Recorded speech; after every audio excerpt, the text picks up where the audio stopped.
Welcome to the Gyrl podcast, the show where purpose meets inspiration. Each week, I sit down with incredible guests who open up about their real life journeys, the wins, the setbacks, and the lessons in between. Whether you're navigating career moves, entrepreneurship, or personal growth, you're in the right place. I'm Kyra Mitchell Lewis, your host, and I'm so glad you're here. Let's go up together.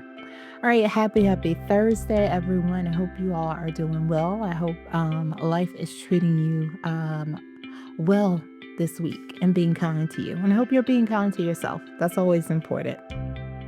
All right. And when we talk about being kind to ourselves, that's a great setup, Kyra. It really leads us into the discussion that we'll have today with my guest, who is Dr. Tara Young. Talk about the sleep recipe, real rest, real recovery, and the glow up you get when you finally sleep. I'm excited about that because sleep is always evading your girl. All right, well, Dr. Tara is a sleep science educator, inventor, and serial entrepreneur, best known as the co founder of ChiliSleep and the creator of the sleep recipe approach she shared in her TEDx Carry Women Talk. After experiencing profound loss, insomnia, and depression, she devoted more than 10,000 hours to studying sleep and translating complex science into clear, practical tools women can actually use. She is currently the founder of Geli, where she continues to bring innovation to the sleep and recovery space. Whew. All right, let's grab Dr. Tara and bring her into the show. All right, welcome back, and let's welcome Dr. Tara to the show. Welcome, Tara. Hi, thanks for having me. Yes. All right, let's go ahead and dive into our conversation. Why don't you start by having our audience listening or watching by telling them who you are and what you do? Yeah, so I am a super sleep geek. I came through it through an entrepreneurial journey, but then also a personal journey as well. I have over 50 patents now, most of them in sleep, and so have brought lots of different products to market. But early on in my journey, I lost a son, Benjamin, and when that happened, I stopped sleeping pretty much altogether, and the depression and grief was just horrible. And so, for me, finding sleep, even though I was inventing sleep products, was something I had to do a deep dive and figure out. So the PhDs and the, clinical psychology and the functional medicine and holistic medicine are all part of that. Like, how do I get to sleep? Especially if you're selling sleep products, it doesn't sound very genuine if you're exhausted all the time. And it turns out it's really messy. But I've made it sort of my passion and mission, worked with all branches of the military, professional athletes, all sorts of different kinds of people, to help them get to sleep and to figure out sleep no matter what their schedule, no matter what they do. Because as entrepreneurs, sleep can be really messy for us, especially if you've got a deadline or things to do. But how do we prioritize and make sleep happen kind of no matter what? Right. Oh, yes, I love that. Um, so let's talk about it.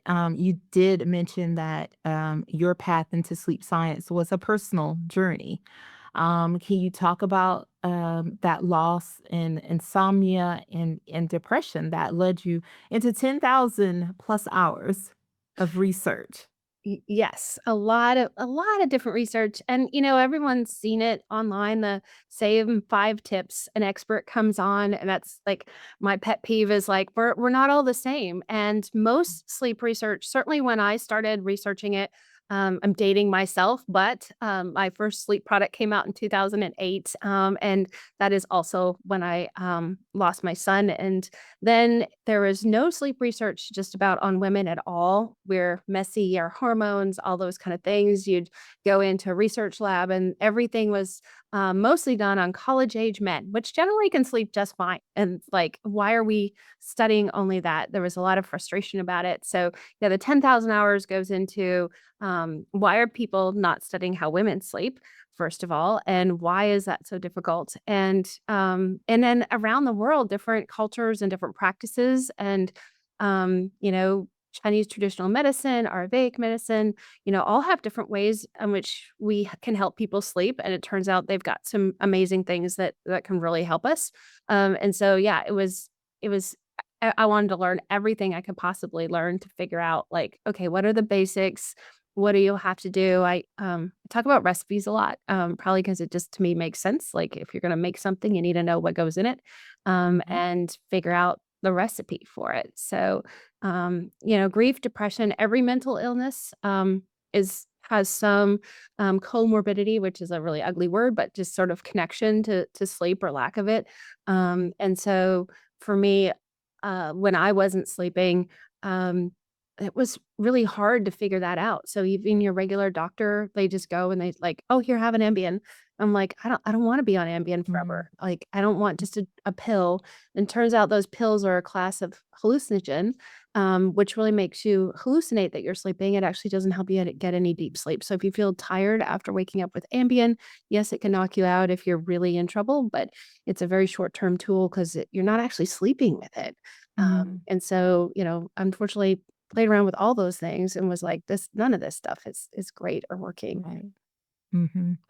Oh, I love that. And I think you're right because a lot of times it's like when people aren't sleeping or whatever they're going through, it's like they just turn to something, quick. And it's like, oh, I just want to sleep. Nothing, guilty. Have done that before as well. So that's why I talk about it because, but I think like you said, mentioning the recipes, I think is really important because it's like, yeah, if you're gonna cook something and you want to be great, like, why would you put that same effort into making sure that your sleep routine has like I guess, ingredients in a recipe that you Mhm. follow as well. When you think about women, what do you think is like the biggest sleep myth that women believe that is like sabotaging our glow up, so to speak, especially like in high stress or like hormonal seasons. Yeah, so I think we kind of we put ourselves last a lot, whether it's with kids or business or whatever it is, everything else comes before ourselves. And then you combine the fact that like I'm just never a good sleeper. And I kind of fell Mhm. into that myself. Like I as a even as a kid, I would stay up late reading under the covers or whatever it is. I was never a great sleeper. And so we kind of say, well, I was never a great sleeper. So then I'm not going to be a good sleeper. I shouldn't invest time in it. And it turns out that we can all be really good sleepers. And the hormones and that roller coaster we go through every month and then throughout our lives or pregnancy or menopause, the million different things we do as women that kind of mess us up. But hormones in particular are a huge roller coaster with temperature, and temperature has a really big role to play in sleep.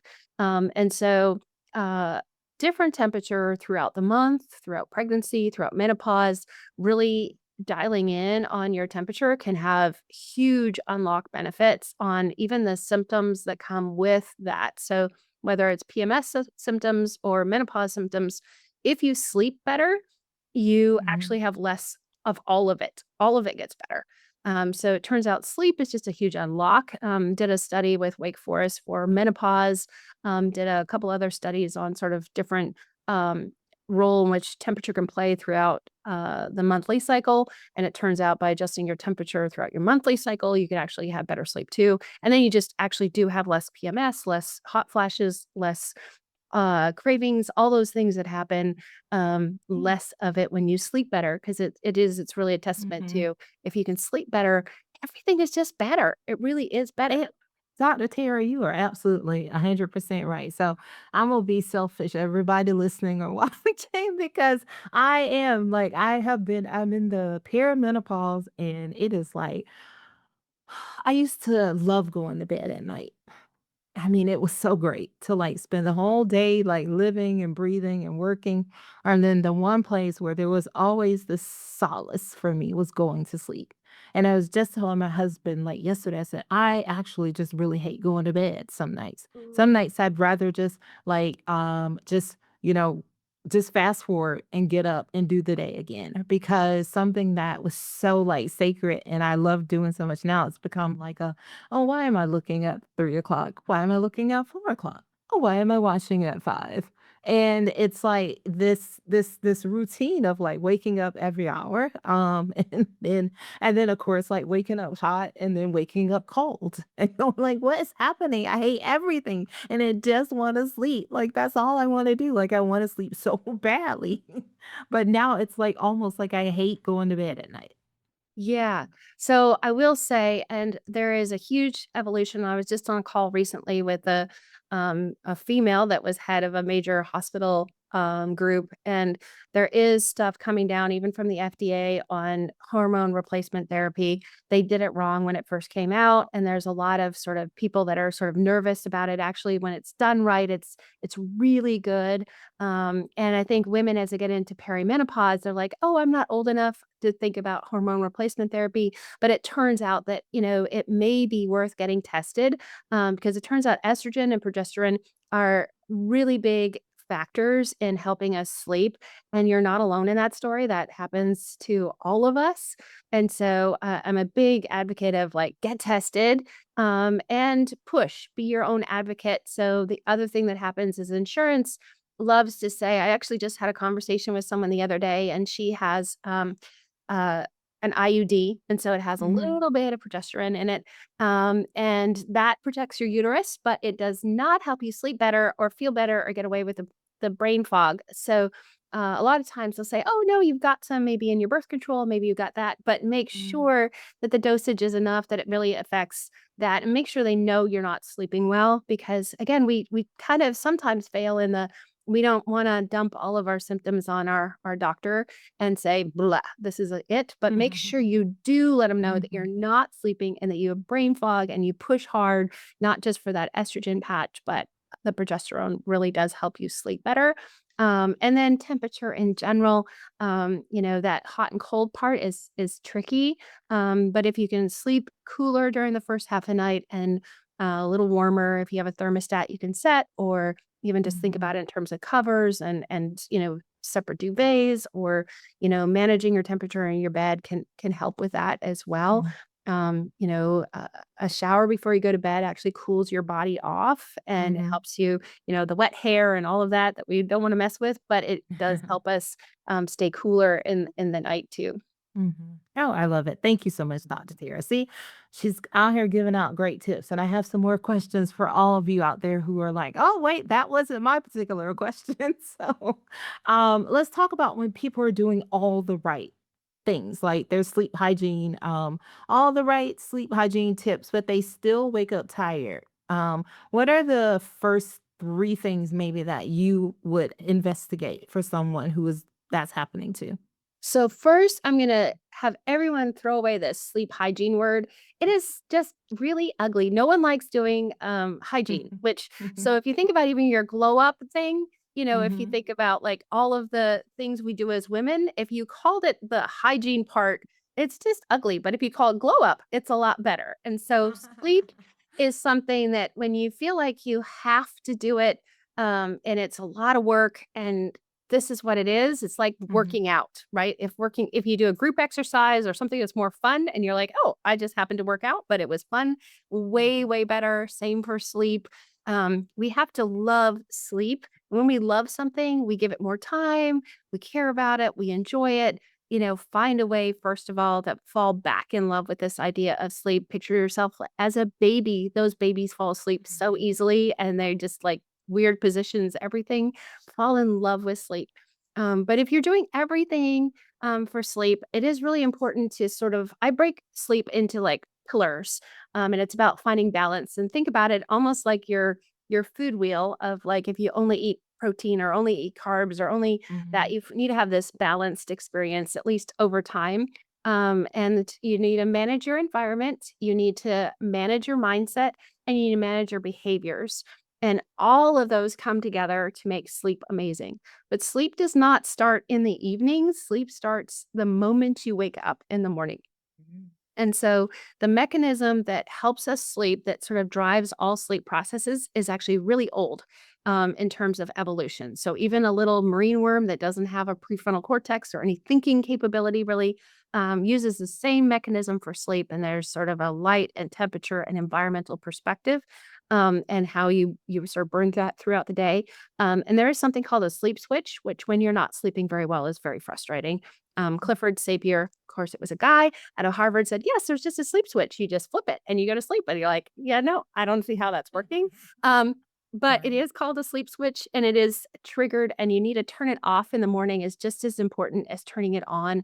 Because if you don't turn it off in the morning and it's kind of sometimes when I give talks, I'll have a balloon. And if you leave that balloon kind of half deflated, it's harder to Mhm. even blow it all the way up. So you want to make sure it's totally off in the morning. And that means warming up, getting outside. The morning sunshine is different. Not all light's the same. And our brains know the Mhm. difference. So getting out before 9 a.m. and getting a little sunlight, even when it's cloudy out, even when it's ugly out, just makes a really big difference in turning off sleep. Because when it's off and it's been off for a good amount of time, then it allows you to go to sleep better. And then the other thing is to check your stress levels. So stress has an enormous impact on sleep. And I love BJ Fogg. He's a great guy out of Stanford. He has a book called Tiny Habits. And it's about, if you're going to add small bits into your life, you would anchor it to something, and stress reduction is one of those things you want to anchor different parts of your life. But we all go to the bathroom. We all have to close the stall at some point or close the door. And that is your opportunity to not only dump your bladder, but to dump your stress. And Mm. that is the moment to express gratitude, do a breathing activity, even 30 seconds of breathing, box breathing, pick your breathing. There's a million different kinds. If you do Mhm. that Mhm. in the moment, it actually washes the cortisol out of your bloodstream, even 30 seconds, ideally even up to a minute. And no one's going to notice if you're in the bathroom one extra minute, even if there's kids pounding on your door, whatever that is, just one extra minute for yourself. You go to the bathroom on average 7 times a day. And even if one time you do that for yourself, it means by the time you get to bed, those cortisol levels aren't the same and you're not fighting this big mountain of crap, and it's Mhm. much easier to go to sleep. You don't wake up in the middle of the night as much, with that sort of spinning like, "Oh my gosh, now I gotta do this." All of those things, it's a Mhm. really big factor to break that down, not let it sort of fester all day, Mhm. but take a moment to breathe or walk or do any of those things to help, and then your behaviors of what you're doing, a lot of us want a glass of wine in the evening. That also heats us up when we drink alcohol, because we have to metabolize it. So that can affect that temperature equation more. We don't really think about it. It relaxes us and it feels good. Back to that stress equation. But those are all Mhm. things to consider of like, hey, I'm doing all the right Mhm. things, but maybe those are things that are popping in there, that you might not realize. Mhm. But I Mhm. would also say I am on social media. I do love answering those questions. So if you have a question that doesn't get answered here, or we can't jump in, send me a question. I'm happy to see Mm. what your routine looks like. Mhm. We love it. Awesome. So obviously, you have invented a lot of sleep technologies. What surprised you most about why people wake up between 2 a.m. and 4 a.m.? I think I was really, when I invented the first one, it was all about being comfortable. And again, temperature was that, and there was cooling seats in cars, so a passenger and driver could have different temperatures. And I was like, oh, Mhm. well, that makes perfect sense. We should have that in bed because my husband Right. sleeps very hot, and I was putting pillows and everything to try to not keep his heat on his side. Yeah. And, turns out again that temperature is really important. So the sleep switch is actually flipped by temperature in studies, even with hunter gatherers. It makes sense that they would sit around the campfire. They wouldn't go to sleep the moment it got dark. That has Mhm. an impact in light, but temperature does as well. And your body has to drop 2 degrees core body temperature in order to get deep sleep. So when you go to sleep, it starts to go down this valley and then it comes out in the middle of the night, and our modern beds and modern lifestyle is not helping facilitate that. So you figure even 100 years ago, even our houses didn't have central heating or air. It would get cooler at night. And so everything would start to cool off, and that would say, oh, it's time for sleep because it's cooling down, it's getting dark, it's doing all these things. Now our lights are on until we go to bed, and our house is all one temperature most of the time.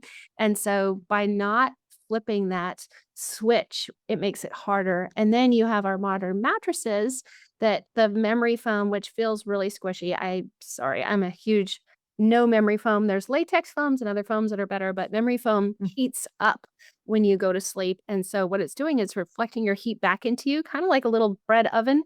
And you put the covers on, Yeah. which feel Mhm. good, and then you just get really hot. So you can't drop those 2 degrees core body temperature. And your body gets so hot that it's like, well, let's get out of bed, let the air circulation. You shouldn't have to go to the bathroom unless you have bladder issues in the middle of the night. We Mhm. all get up and go to the bathroom is what we think is happening. It's really a most of the time a temperature issue.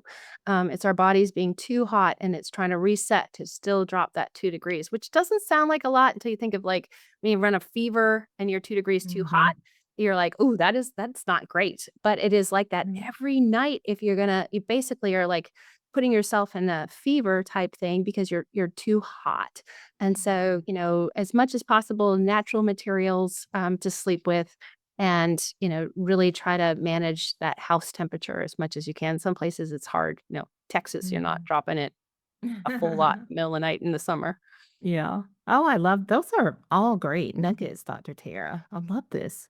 I mean, it's just because I think we're always just people are just always assuming, right? Mhm, And you don't really know like the science or the why. Like it's just mhm. well, oh, or sometimes we turn into Google experts and it's telling you this thing and it's like you still don't understand why. So it's been great the way that you have explained everything to us today. Now, let's talk about your sleep recipe framework.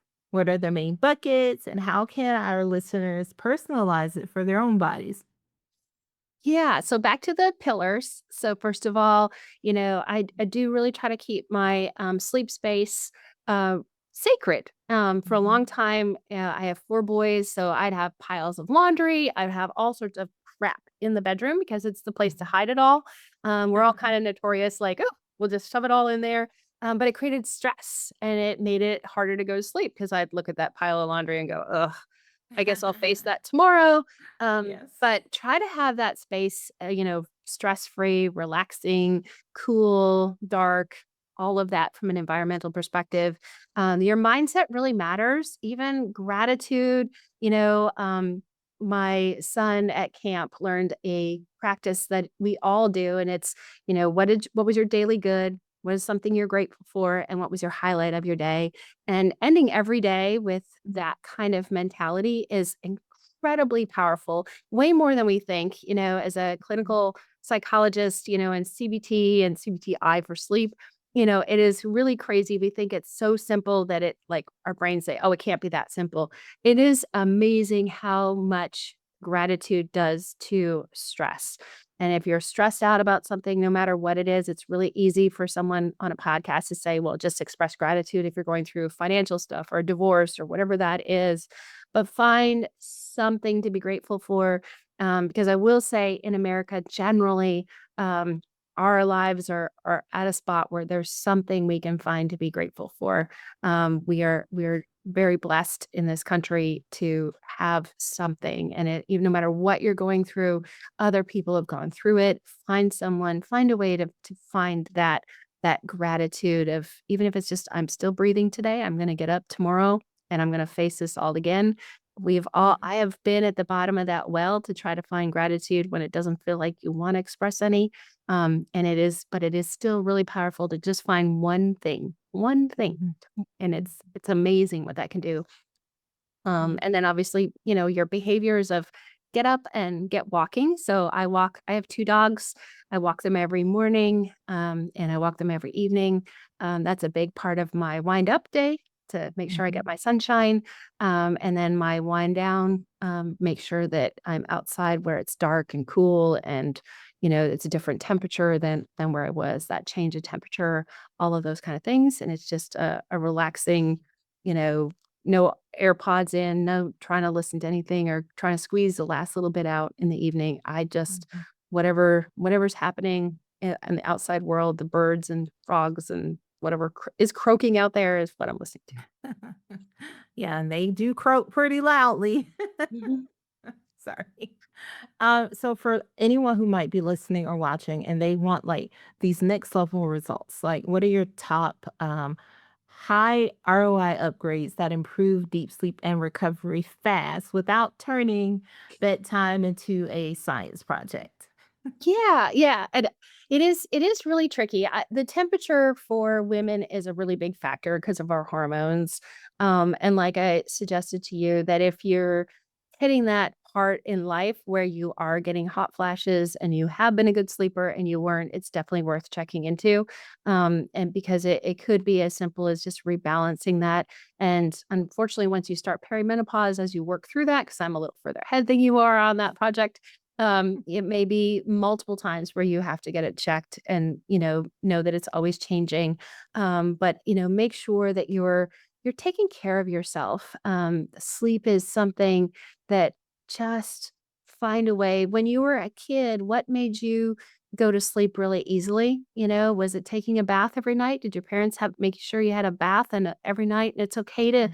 have snacks if you feel like you're waking up in the morning. Some people feel exhausted in the morning, and it's because of the fast that you do. There's lots of things like nuts that are not high calorie, but it'll give you a little protein. They have a lot of times they'll have a chemical called tryptophan, which help you fall asleep. It also happens in turkey. So if you feel sleepy after a turkey dinner, then tryptophan is something that does affect you. And so, yeah, some of those things are it doesn't have to be complicated, but think about what is your problem? Are you having a hard time falling asleep, staying asleep, or waking feeling rested? And for each of those problems, there's lots of different solutions. And make sure that you're doing your research. It is really easy with the AI right now for them to pop up with these 5 tips and tricks that are supposedly for everybody, but you are an individual and everything is on a spectrum. There is no one solution that is going to be for everybody. Caffeine I use as an example a lot because my husband has no effect on him at all. If I have caffeine, I'm like a jitterbug and I'm bouncing off the walls. But he Mhm. can drink a pot of coffee and go to bed. So listen to your own body. The more we listen, certainly as women, the more we listen to our bodies, the more powerful we are. There is a huge power in alignment with who you are, with your body, being peaceful with you and who you are. And when you do that, you unlock so much more than just sleep. You unlock all of your superpowers because they all rely in finding a way to love yourself and feel comfortable in your own skin. Mhm. Yeah, I love that. That's pretty awesome. All right, let's talk about jelly. Yes. Tell us about jelly and the cooling, pressure relieving products that you offer. Yeah. So jelly is definitely my latest invention. My husband's uncle invented the waterbed 55 years ago now. So if you're old enough like me that you know what a waterbed is, it was the only bed that you had to heat up in order to have it viable to sleep on because that much water is just so cold. Mhm. But it was really heavy and kind of messy. And so, what I've done is taken a lot of the same principles of that and used gel and actually dehydrated gel beads. So, if you think Orbeez to sleep on, and if you can imagine sleeping on a 3 inches of Orbeez beads, it's pretty magical for pressure relief because it's sort of Mhm. a semi solid state. So, you kind of half float on this. So, we're the only consumer mattress that can say we meet pressure relief standards for like pressure ulcers and burns and things like that. So, when it comes Mhm. to that pressure reduction, at being 53, I don't wake up with sore hips or sore back. I can do what I want. That is a big part of it. But then you also have this huge temperature regulation part. So unlike again the foams that heat up, if you Mhm. think about that's about as much as sitting in, 3 inches of water in your bathtub. And if that was room temperature water, you're not going to heat that up throughout the night. And think about how cold you'd be sitting in basically 70-degree water. That Mhm. is this layer, and what it does is it doesn't feel cold because there is an insulation on there. kind of like when you wrap an ice pack in some cloth to keep it from being too cold. But it Mhm. does mean that the heat always has somewhere to go. And so from a bed perspective, that is really, I think, the perfect storm of great pressure relief and cooling. Mhm. It kind of brings us back to our roots when we did sleep on the ground with just furs or wool or natural materials, and the ground pulled the heat off of our bodies, and the natural materials allowed that to happen. And so we've really kind of tried to duplicate that. The pillow is probably one of my favorite parts. We sell even just the inserts. So again, if you have hot flashes, the insert of the pillow has gel beads in it. And actually, I'm using one as my computer cooling thing, so I can even take it Yeah, off my let's computer. see it. But this is the insert, and so Mhm. it basically just has gel beads in it, so you add water. It isn't light, but it isn't heavy. You can even put it in the refrigerator if you want it super cold, but you Ooh. can put it under your butt, as a seat Mhm. cushion. You can have it in your pillow. I have different layers in the pillow. I'm a super pillow junkie, so it has an L-shaped zipper and lots of different stuffings in it, so you can Mhm. change your stuffing level and make the pillow as comfortable as you want. Make it yours, because I feel like we Mhm. all like different pillow things. But Mhm. then it has this cooling layer, so you can have a nice cool thing. The pressure relief on your head is again a whole amazing thing. There's actually a study done on water pillows, but the water makes it sloshy. This doesn't have the same slosh, but it's really good for lymphatic drainage, really good for cervical spine. It really is amazing for what it does for circulation. Again, when you don't have pressure points in your pillow as well, that means the circulation in your skin and your face is completely different. And so, um, no matter what, make sure you're getting a fresh new pillow or at least refluffing it. Pillows are something people tend to keep for a really long time, Mhm. but the stuff that builds up in those pillows and the stuff that happens isn't really great for our skin. So, if nothing else, get a new pillow soon. Um, Yeah. think about, like, once a year is good. Every 2 years is kind of a have to have. If your pillow is older than that, there's a lot of, skin material and dust mites and stuff living in that pillow, and we wanna get rid of that. That's not good for our skin, Yeah. certainly as we age. I know. The stuff I know about mattresses is terrible in so many ways. I wish I didn't know half of it, if I'm honest. Ah. Can you tell people how they can get to your website? And then also, how can they connect to you? You mentioned being on Instagram a lot. So, how can people connect there as well? Yeah, yeah. So the website is JellySleep.com.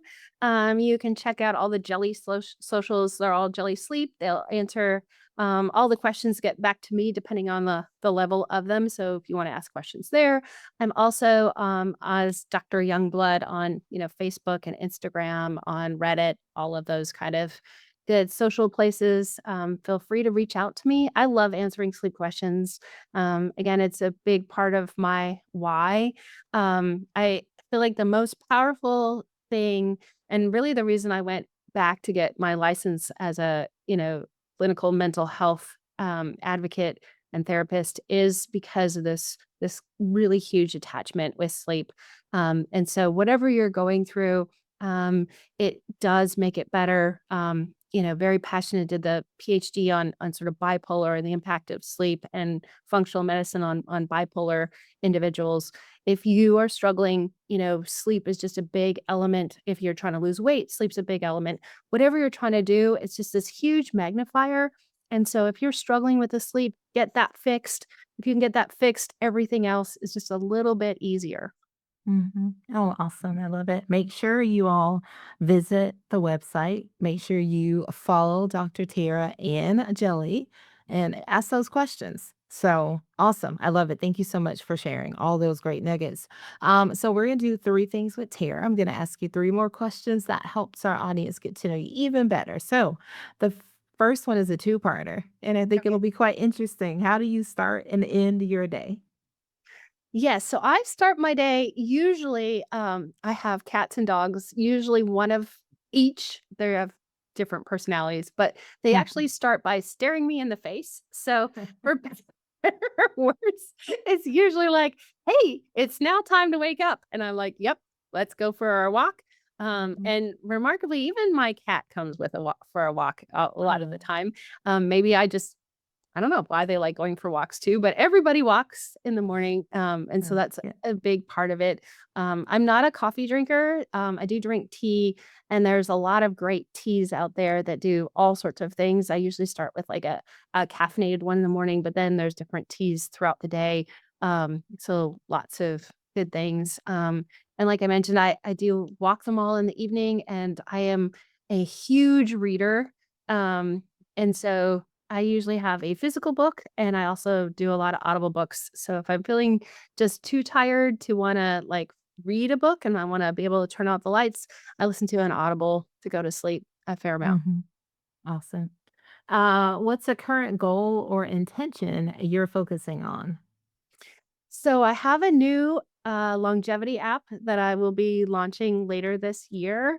Mhm. And so the intention for that is, I actually filed patents on it in 2019, and my goal is to empower consumers to really own every bit of their healthcare. So if you think Mhm. nerd wallet type thing, but for Mhm.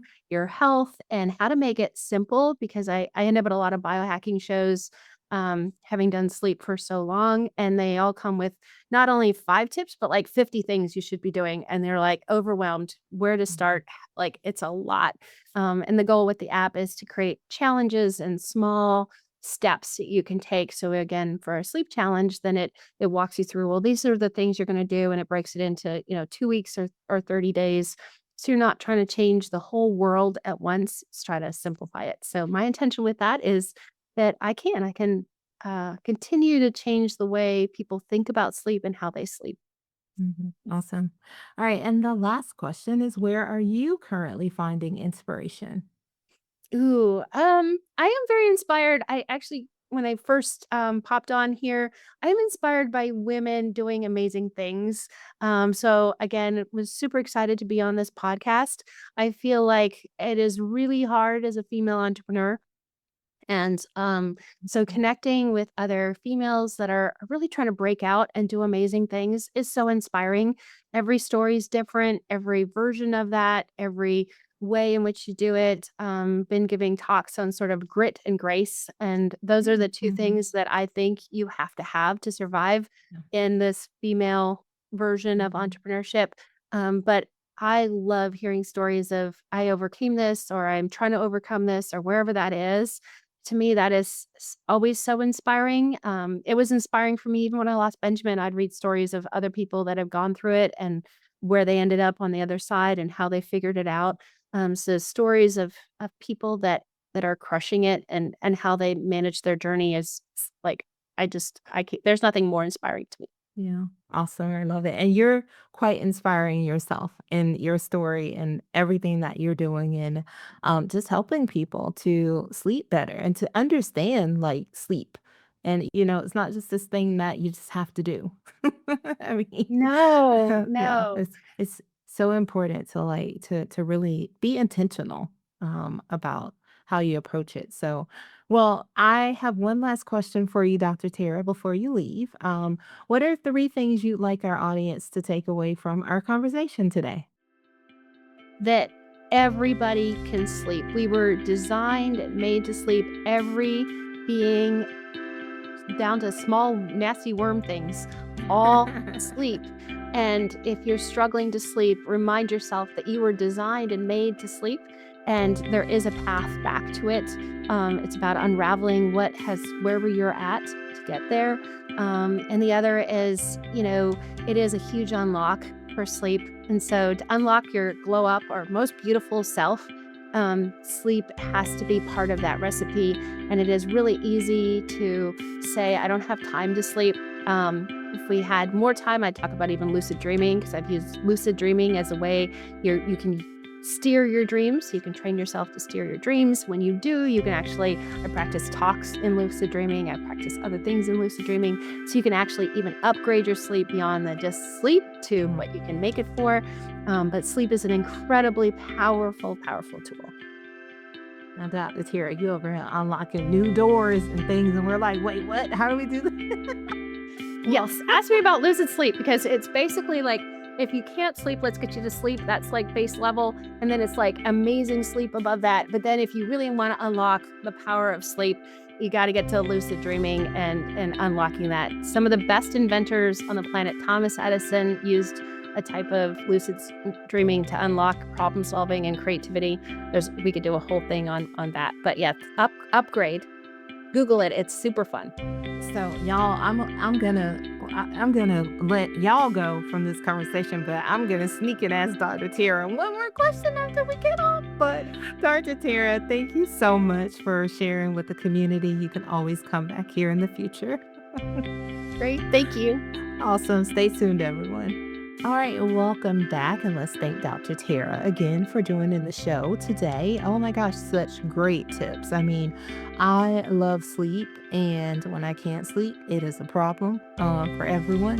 So, yeah, I hope that you all I hope that sleeping feels very sacred to everyone because it's like, I don't know, it's just an amazing time of the night. I look forward to it every night, every single night. All right, make sure you check out links in the show notes. Make sure you follow her on Instagram. If you have questions that we didn't answer today, make sure you reach out because she is answering questions. Also, check out the show notes for a little something special as well if you're interested in the Geli products. All right, if you want to learn more about Glow Up Girl, we are at glowupgirl.com. Go there, sign up, join our newsletter, and then also make sure you're following us and subscribe to the YouTube channel. We are at Glow Up Girl. And also, wherever you're listening, if you haven't, rate, review, share. Really appreciate it. It helps more people to find the show. And also, before I go, remember that resource I mentioned at the top. It's called Own Your Story, and it's a free 20-minute reflection guide. Now, here I am thinking to myself, did I mention that free resource at the top? Okay, if I didn't, if you're someone who, like Tara, was a TEDx speaker and you're thinking to yourself, oh, I want to be a speaker. Oh, I want to do more podcast shows, but I don't know what my story is. Well, I have a tool for you. It's called Own Your Story. It's a free 20-minute reflection guide. I created it to help you uncover your story, find clarity, and then figure out what do you want to do next? How do you want to tell that story? There are 9 prompts. They're totally free. Download it at glowupgirl.com. Look for Own Your Story at the top in the links. Also, find the link in the show notes. All right, and if you're a brand or business looking to connect and partner, make sure you reach out to hello@glowupgirl. All right, my friends, thank you so much for taking time out of your day to join, listen, watch, whatever you're doing. I really greatly appreciate you and all the support. So until next time, friends, stay focused, fab, and glow up. Take care, everyone.